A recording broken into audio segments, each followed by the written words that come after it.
He never gave me peace, or love, or saved.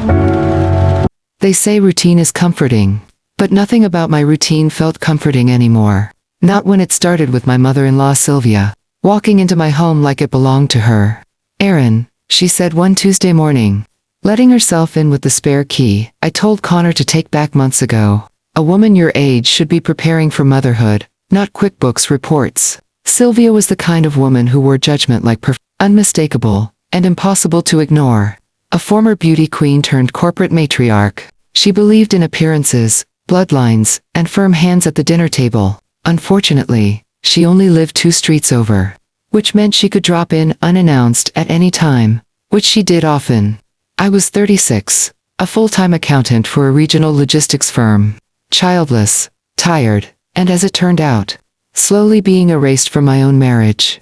Sylvia poured herself coffee, as if I had offered it. She eyed the spreadsheets open on my laptop, then sighed dramatically. "I'm worried," she said like she meant it. "Without a baby, who's going to inherit the company? Connor's the only heir. No child means the Blake family line ends here." I bit back a dozen responses. The company was a mid-sized transport chain founded by her husband, Mason. Sylvia talked about it like it was the Roman Empire. I stood. "I have a meeting in 20 minutes. Feel free to lock up behind you." She didn't move. "You've been married 8 years. Are you even trying anymore?" I didn't answer. I couldn't, because the truth was, we had tried. We'd cried together, failed together, but eventually we stopped even hoping. And now, it was just me. Managing the house, the bills, my job. And the echo of what used to be a marriage. Connor, my husband, had always been softer than his parents. At 38, he still deferred to Sylvia like a teenager, caught smoking. I used to think that made him kind. Now I wondered if it just made him weak. He started coming home late again. First it was once a week, then twice. Then 4 nights in a row. "Client dinner," he'd mutter, shrugging off his coat. At first I tried to believe him. Then came the nights when he wouldn't eat what I made. "You already ate?" I asked once, trying to keep my voice calm. He didn't even look up. "Had a burger with the guys." "You don't even like burgers." Silence. That night, I asked if we could go away for a weekend, just the 2 of us. Try to reconnect. He sighed like I'd asked him to build a rocket. "Maybe if you gave my mom less attitude and gave me more attention," he said, "we wouldn't have this problem." My heart stung like I'd walked into a glass door. "What problem?" I whispered. He didn't answer. He just walked upstairs and closed the bedroom door behind him. A few days later, I found an envelope on the kitchen counter, already opened. I wasn't snooping. It was just there. The sender was Coastal Credit and Finance, and the summary inside made my hands go cold. Outstanding balance, $14,762.54. There were itemized charges. Cartier bracelet, Spa World Platinum membership, Louis Vuitton. My name wasn't on anything, but our home address was. That same night, I dug through the kitchen trash. I found shredded receipts, taped them together like a crime scene puzzle. All of them dated from the last 6 weeks. One showed a charge for a $900 silk robe, another for a couple's massage. None of these were mine. That's when I noticed the perfume. It wasn't mine. I hadn't worn perfume in months. But the faint lingering scent of jasmine on Connor's dress shirts clung like guilt. I didn't confront him, not yet. Instead, I started watching, checking mileage, taking photos of the receipts, saving bank statements. I told myself I was collecting evidence. But the truth was, I was bracing for the moment I'd have no choice but to face what I already knew. That moment came at 2:34 in the morning, 3 weeks later. The ringtone pierced the darkness. It was Connor's phone vibrating on his nightstand. He wasn't home. Said he was helping with a warehouse audit in Cleveland. The number was unfamiliar. I hesitated, then picked up. A woman's voice answered, high-pitched and breathless. "Are you Connor's wife?" I sat upright. "Yes. Who is this?" He collapsed. "At the hotel." "Oh God, he's at the plaza, the downtown one. They're taking him to St. Luke's Hospital. It's his heart. Please, he's critical." The line went dead. I threw on jeans over my pajamas, grabbed my keys, and drove through the night on autopilot. Heart hammering so loud, I thought I might pass out behind the wheel. The hospital smelled like bleach and cold metal. The nurse at the front desk didn't even flinch when I rushed in. "Are you family, wife?" I managed, barely getting the word out. She nodded, like she'd seen it all before. "Cardiac wing. Room for 12. They just stabilized him. You'll want to prepare yourself." Prepare myself for what? I couldn't feel my legs. My mouth was dry. The hallway stretched ahead like a tunnel. Sterile and endless. Each fluorescent light overhead buzzing louder than the last. As I reached the turn toward his room, I slowed and stopped. A woman was already standing outside room for 12. She looked like she'd stepped out of a glossy slender, barely out of college with smooth, blonde hair that probably cost more than my mortgage payment. Her black dress was designer. Her heels were the kind you don't wear unless you expect to be seen. And yet, she was trembling, clutching a Louis Vuitton handbag like a life preserver. Mascara streaked her cheeks. She looked wrecked. When her eyes met mine, she stiffened. You must be Aaron," she said. Her voice cracked on my name. Her hands shook. I stopped a few feet away, heart pounding. "Who are you?" She swallowed hard. "I'm Harper. Connor and we were supposed to get married." The words hit me like a slap. I blinked. "What did you just say?" She stepped back, flustered. I didn't think you'd get here this fast. He texted me earlier, said his chest hurt, but he didn't want me to panic. I thought it was nothing." I stared at her, my mind trying to catch up. Young, beautiful, crying, dressed like a grieving widow. Wearing his bracelet, the one I gave Connor for our 5th anniversary, and she was here first, in front of his door, like she belonged there. I didn't speak to her again until hours later. Harper had disappeared into the ICU waiting room while I sat by Connor's side. Numb and silent. The machines beeped steadily. The oxygen line hissed. His face was pale. His chest rose and fell like it was on borrowed time. The doctor told me it was a massive heart attack. They'd stabilized him for now, but the damage was extensive. At some point, I became aware of Sylvia's perfume before I saw her. That familiar floral cloud, thick and cloying, announced her presence. "Where is he?" she demanded as she stormed down the hallway. Mason, my father-in-law, followed behind, grim-faced. I stood and pointed silently toward the room. She rushed in and gasped at the sight of her son. Then she turned sharply toward me. "What happened?" "I wasn't there," I said quietly, before she could fire off another accusation. The elevator doors opened again, and Harper stepped out. Sylvia turned. Her eyes scanned the girl from head to toe. And instead of shock or confusion, I saw something far worse. Recognition. "Oh my God," Sylvia whispered. "You must be Harper." Harper nodded, lips trembling, eyes wet. "I'm pregnant," she said softly, "with Connor's child." Mason inhaled sharply. Sylvia's reaction was not what I expected. She didn't slap her, didn't yell, didn't even look at me. Instead, she rushed forward and threw her arms around Harper like a long-lost daughter. "Oh, thank God," she cried. "I was so afraid our bloodline would end with him. You have no idea how long I've prayed for this." I stood there frozen, as Harper collapsed into her arms, like they were old friends. I wanted to scream. I wanted to vomit. But mostly I wanted answers. Connor died 2 days later. Just like that. He never woke up.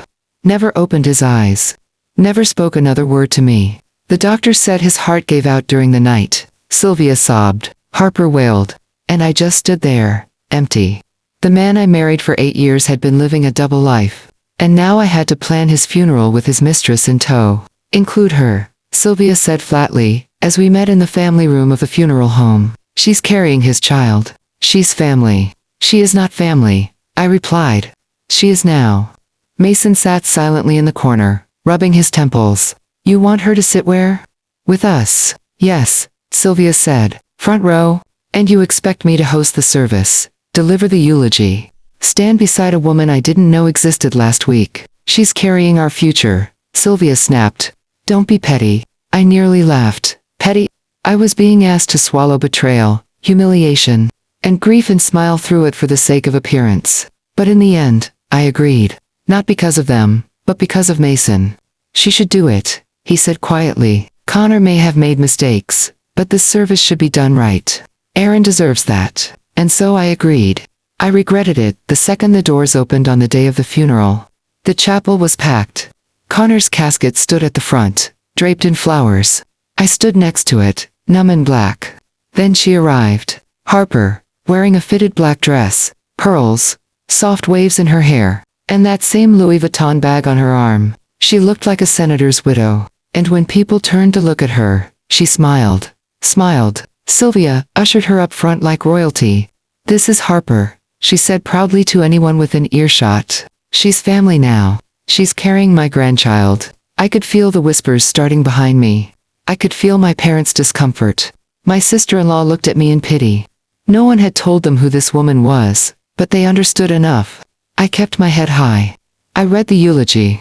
I held the line until Harper opened her mouth.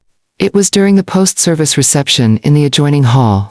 I was standing near the coffee table, answering some awkward condolences from distant cousins, when I heard Harper raise her voice. "She deserved it," she said. "I mean, 8 years and nothing. No kids, no legacy, no spark. She was just a placeholder." The room quieted. I turned. She was talking to 2 women I didn't recognize, laughing, tossing her hair. She couldn't even keep his attention. Harper added, "Maybe if she wasn't a barren little failure, none of this would have happened." I felt the blood drain from my face. But that wasn't the worst part. Sylvia appeared beside her and laid a hand on her shoulder. "You had 8 years, Aaron," she said to me, loud enough for everyone to hear, "and nothing. Maybe Connor just needed a real woman." People gasped. Someone dropped a glass. The room buzzed like a hornet's nest. I opened my mouth to speak, but I couldn't find air. My knees trembled. And then, "I think it's time someone told the truth about Harper Vance." All heads turned. Standing in the doorway was my brother Dylan, former police officer. Veteran, the only man in my life who had never once failed to protect me. His jaw was tight, his eyes locked on Harper, and he wasn't smiling. Dylan stepped forward, calm and deliberate. The room went deathly quiet. Harper's eyes widened, her fake grief twisting into something closer to panic. "I knew you looked familiar," he said, stopping just a few feet from her. "But it wasn't until I made a call this morning that it clicked." Harper stiffened. "My friend TJ sends his regards," Dylan added. Her face drained of color. I blinked. "TT." Dylan glanced at me, then returned his eyes to her. "Her husband, Aaron. His real name is Thomas Jameson. Former Army, moved to Denver 3 years ago. Married Harper Vance, shortly after." People around us started murmuring. Mason stood. Sylvia's hand dropped from Harper's arm. "Don't listen to him," Harper said quickly. "I left him. We're separated. It's complicated." "No, it's not," Dylan interrupted coldly. "You disappeared with his money, cleared out his savings, filed no divorce papers, and started playing fiancé to a man who already had a wife." I felt something inside me start to lift. Dylan turned to the stunned crowd. "This woman isn't Connor's widow. She's still legally married. Everything she's claiming is a lie." Then, as if on cue, the back doors opened, and in walked a tall man in jeans and a brown leather jacket. "TJ," I breathed. "Harper," the man barked. She actually flinched. He strode down the aisle like he was walking into a courtroom. "What the hell are you wearing? Whose funeral is this?" She started backing away. "TJ, I told you." He held up his phone and played a voice recording. It was grainy, but her voice was unmistakable. "I faked the pregnancy. I just wanted a slice of his money. His family's loaded. Once he's gone, I'll say the baby's his. By the time they figure it out, too late." A woman in the back gasped. Sylvia staggered into her chair. "You lied about being pregnant?" I asked, my voice shaking. Harper's mouth opened and closed. "You tried to bury me at my husband's funeral," I whispered. "With the story you built out of garbage." TJ stepped forward, pulled out a folded document, and slapped it on the table beside the condolence book. "Divorce papers, already signed by me. All we need now is your signature and a few witnesses. Anyone here care to oblige?" People practically tripped over each other to get closer. Harper's hands trembled as she scribbled her name, her glamour unraveling by the second, the moment the pen left the page. She bolted toward the door, but Dylan stepped in her way. "You stole from a veteran," he said flatly, "and committed fraud across state lines. You think we're letting you walk out of here?" He reached into his jacket and pulled out his badge. "Expired, but still real. I made a few more calls this morning, too. You'll be getting visitors." Harper looked around. No one came to her defense, not even Sylvia. She turned, wide-eyed, and fled down the hall, heels clicking like a gavel. The aftermath was quiet. Embarrassed silence hung in the air like smoke. Sylvia sat like a statue. I thought she'd blame me, scream, lash out. Instead, she whispered, "I was wrong about everything." It didn't bring me satisfaction. Not yet. But it was a start. Mason came to me later and placed a warm, heavy hand on my shoulder. "I'm sorry, Aaron," he said quietly. "You didn't deserve this." "No," I said, "but I survived it. And that somehow meant more than winning." A few weeks passed. The chaos died down. I went back to work. I stopped checking the mailbox with dread. I slept through the night for the first time in months. Then one morning, I couldn't keep down my coffee. I brushed it off. Stress, I told myself, until it happened again and again. Just to be safe, I stopped at the pharmacy, took the test in the office bathroom. 2 lines, 2. I sat there on the closed toilet, gripping the edge of the sink like it was the only thing keeping me grounded. I drove straight to my doctor. Blood test, confirmation, numbers. She smiled at me kindly. "Congratulations, Aaron. You're pregnant." I walked out into the sunlight with a hand on my stomach and a strange sense of weightlessness. After all that pain, after the betrayal, the humiliation, the death, the lies, after Harper's act, after Sylvia's cruelty, after Connor's silence, there it was, a heartbeat, not Connor's, mine, and something else. Something small and growing, and finally mine. I sat in the car, stared out the windshield, and whispered to no one. He never gave me peace or love or safety. But maybe this child is the only true gift Connor ever left behind. And for the first time in a long time, I smiled.